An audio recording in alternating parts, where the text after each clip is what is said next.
2 பொட்டுக்கு தின்னுட்டான். ஏண்டா இன்னும் மட்டும் நான் வல்ல பொம்பளைங்க ஆவியே படக்கூடாதுன்னு அவன் ஒவ்வொரு பொண்டாட்டி கட்டிவிட்டு ஒண்ணும் முடியாத எதையோ பண்றான்.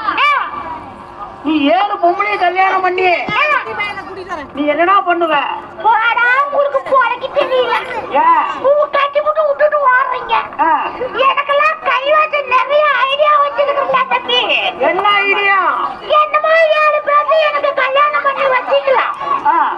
சமாளிக்க முடிஞ்சா சமாளிக்கிறேன். சரி, சமாளிக்க முடியல மேஜர் பஸ் ஸ்டாண்ட் பக்கமா ரூம் கட்டி வாடகை கொடுக்கலாம்.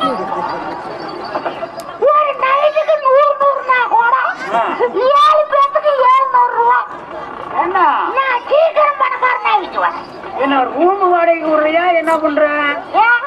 திரும்ப வாடகை விடுற நீ? 7 பொம்பளை கல்யாணம் பண்ணி வைக்கிறோம். ஆமா, 7 பேருக்கு வாடகை விடுறேன். விடுறாங்க ஒன்னாட்டி கொண்டு போய் ஊர் மேல விடுறாங்க. ஏன்னா அரிசா பருப்பா இல்லைன்னா குறைச்சு போயிருந்துருக்கு.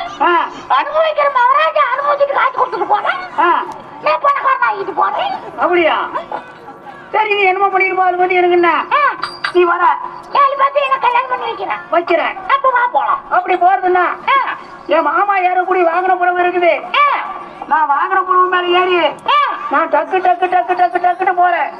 நீ குதிரை மேல நீ குதிரை வாழை புடிச்சுக்கிட்டு அப்படியே தொக்கு ஓடியா. ஏண்டா பையா, நீ குதிரை மேல ஏறிட்டு போறது, நான் குதிரை வாழை புடிச்சிட்டு ஓடியாடுறது. ஆமா, அக்கா இவருகிட்ட நடக்காது. யாங்கிட்டே கூதிக்குறாங்க. என்னது? குதிரை இருக்குதா? சரி பையா, நீ போய் உனக்கு மேல ஏறு. என்னது? நான் போய் எனக்கு மேல ஏறுறேன். என்னது? ஆனா குதிரை மேலதான். சரி, ஏறிட்டு வா. போய் ஏறிட்டு வா.